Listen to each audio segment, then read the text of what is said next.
بسم اللہ الرحمن الرحیم الصلاۃ والسلام علیک یا سیدی یا رسول اللہ وعلی آلک و اصحابک یا نور اللہ اللہم صلی علی محمد کما تحب و ترضی عنہ۔ پچھلے دنوں ہم نے ایک سسٹر جنہوں نے تقریباً اب تک الحمدللہ 8 کروڑ مرتبہ درود شریف پڑھ لیا ہے، ان کے روحانی خواب، ایکسپیرینسز، میریکلز سنے تھے۔ 4 ویڈیوز بنائی تھی اس کے اوپر، ان کے جو بھی ایکسپیرینسز تھے، میریکلز تھے، درود پاک کا سفر تھا، ان کے لنک میں ڈسکرپشن باکس میں دے دوں گی یا آئی بٹن پہ دے دوں گی۔ ان کی الگ سے پلے لسٹ پہ بنا دی ہے، تو آپ وہ ضرور دیکھیے گا اگر کسی نے نہیں دیکھی ہو، تاکہ آپ کے ایمان میں اضافہ ہو اور ہمیں بھی درود پاک پڑھنے کی ایسی ہی محبت اور ایسی ہی لذت ملے۔ انہوں نے ریسنٹلی اپنا ایک اور میریکل بھیجا ہے، بتاتی ہیں کہ درود شریف نے جہاں سب کچھ دیا، سب کچھ عطا کیا، وہاں میرے اپنے روحانی خواب کی دولت نے زندگی میں ایک سکون پیدا کر دیا ہے۔ کہتی ہیں ابھی حال ہی میں میرے ساتھ ایک واقعہ ہوا۔ میں ایک انسان کی وجہ سے بہت کرب میں، دکھ میں مبتلا تھی، اور دکھ اس قدر بڑھ گیا تھا کہ برداشت سے باہر ہو گیا تھا، اور اسی تکلیف میں الحمدللہ درود اور نبی پاک صلی اللہ علیہ وسلم سے رابطہ کم نہ ہوا۔ یعنی تکلیف شدت کی تھی، تو ایسا نہیں ہوا کہ تکلیف کے زیر اثر آ کر درود شریف پڑھنا چھوڑ دیا، بلکہ درود شریف اپنی روٹین کے مطابق جاری و ساری رہا۔ بلکہ کہتی ہیں کہ مزید میرا رشتہ درود پاک سے مضبوط ہو گیا۔ کہتی ہیں دن کے 11 بجے کا وقت تھا، اسی تکلیف میں نبی کریم صلی اللہ علیہ وآلہ وسلم سے باتیں کرتے ہوئے اور درود پڑھتے ہوئے ایک کونے میں آنکھیں بند کر کے مراقبے میں تھی کہ دیکھا کہ مواجہ شریف کے پاس کھڑی ہوں، اور میرے آگے بہت سی خواتین لائن میں قطار بنائے ہوئے انتظار میں کھڑی ہیں۔ میری پیاری اماں جان عائشہ صدیقہ رضی اللہ تعالی عنہا ان سب جالیوں کے دروازے پر ایک ہاتھ رکھے اجازت کے منتظر ہیں کہ کب نبی کریم صلی اللہ علیہ وآلہ وسلم کی اجازت ہو تو خواتین کو باری باری حاضری کی اجازت ملے۔ کہتی ہیں کہ حضرت عائشہ صدیقہ رضی اللہ تعالی عنہا کا حسن سر سے پاؤں تک بے مثال تھا۔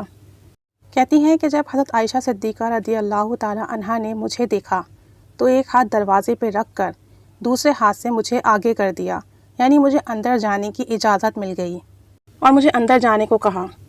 جب میں اندر جاتی ہوں تو روضہ مبارک کے نور پورے روح اور جسم میں سرایت کر جاتا ہے، یعنی پورے جسم اور روح میں پھیل جاتا ہے۔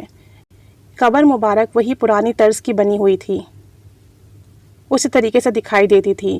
رنگ و نور اور خوشبوؤں کا ایک عجیب سما تھا جو الفاظ میں بیان کرنا بہت مشکل ہے۔ آقا جان صلی اللہ علیہ وآلہ وسلم قبر مبارک کے پاس تشریف فرما ہے۔ آپ صلی اللہ علیہ وسلم کے پاؤں مبارک کی جانب میں باادب بیٹھ جاتی ہوں۔ آپ صلی اللہ علیہ وآلہ وسلم فرماتے ہیں، غم نہ کرو، کوئی تمہاری عزت اور قدر میں ذرہ بھی کمی نہیں کر سکتا۔ جو اللہ کے ہاں باعزت ہے وہی عزت والا ہے۔ تمہیں پہلے بھی میری بچی بتایا تھا کہ تم مجھے اور اپنی اماں جان حضرت عائشہ صدیقہ رضی اللہ تعالی عنہا کو بہت عزیز ہو، مگر وہ بھی میرا امتی ہے، اس کے لیے دعائیں مغفرت کرتا ہوں۔ تم صبر کرو، اللہ بہت اچھا فیصلہ کرنے والا ہے۔ اگر پھر بھی اپنی روش سے وہ باز نہ آیا تو تمہیں تکلیف میں نہیں، خود کو تکلیف میں ڈالے گا۔ یعنی جس شخص کے متعلق یہ تکلیف میں ہے، نبی کریم صلی اللہ علیہ وآلہ وسلم کے فرمان کے مطابق کہ وہ بھی میرا امتی ہے، اور آپ صلی اللہ علیہ وآلہ وسلم کی چشمان کرم کے کیا کہنے کہ وہ اپنے ہر امتی کے لیے مغفرت کی دعا کرتے ہیں۔ تو کہتے ہیں کہ اگر مزید اس نے کچھ ایسا کیا اور اپنی جو بھی روش ہے، جو بھی زندگی کا طریقہ ہے، اس سے بات نہیں آیا، تو وہ آپ کو نہیں، اپنے آپ کو تکلیف میں مبتلا کرے گا۔ اور یہ دنیا اور اس کے مصائب عارضی ہیں، اس کے بعد راحت اور کامیابی ہے۔ پریشان نہ ہو، تسلی رکھو۔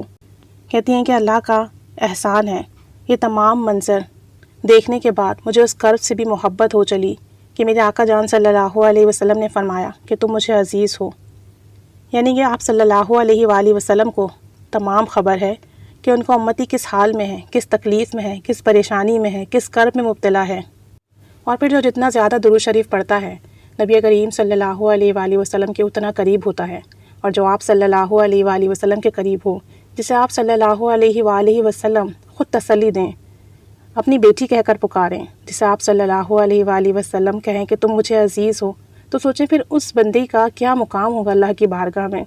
اللہ کریم ہم سب کو بکثرت اور محبت کے ساتھ درود شریف پڑھنے والا بنائیں، اور پھر جب ہمیں کوئی غم ہو، کوئی تکلیف ہو، کوئی پریشانی ہو، تو نبی کریم صلی اللہ علیہ وآلہ وسلم کی تسلی ہمارے کام آ جائے، آپ صلی اللہ علیہ وآلہ وسلم کے چشمان کرم ہمارے کام آ جائے، آپ صلی اللہ علیہ وسلم کے رحمت بھرے الفاظ ہمارے کام آ جائیں۔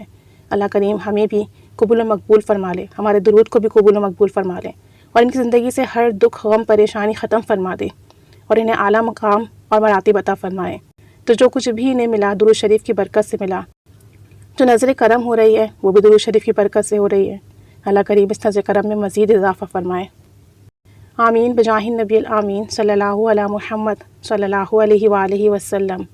اللہم صلی علی محمد کما تحب و ترضی لہ۔